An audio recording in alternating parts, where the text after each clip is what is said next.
195 حديث عن زيان بن عبيد قال سمعت جدي حنظلة يقول قال رسول الله صلى الله عليه وسلم لا يتم بعد احتلام ولا يتم على جارية إذا هي حاضت. Allah'ın ilçesi sallallahu aleyhi ve sellem etti. Malay kişi meni çıkkandan sonra, yani meni çıkkandan sonra bu ismin manası belir yaşına jitkenden sonra совершеннолетиеге yok dürüst değil. Malay kişi dürüst.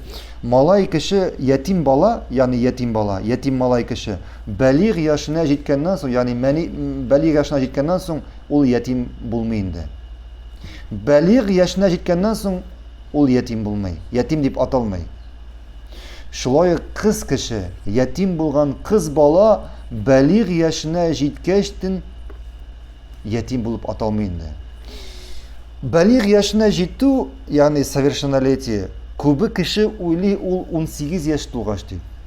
Şınlıkta belir yaşına jittu İslam'da malay kişi için onun birinci meni çığı vakti. Yani onun ayat yerlerinde şeşler yıllar usa başlav, bu onun belir yaşına jittu. Kız balağa kelgende onun belir yaşına jittu, onun en birinci kurum günleri başlanıyor.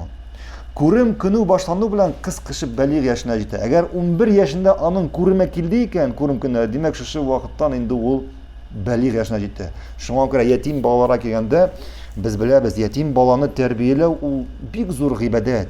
Büyük zor ibadet ama onun ecir sahibi büyük zor. Peygamberimiz sallallahu aleyhi ve sellem etti bir hadisinde yetim balanı terbiyelevşi ol benim bilen şu iki parmağım kısattı şu yeneşede bulacak cennetteydi.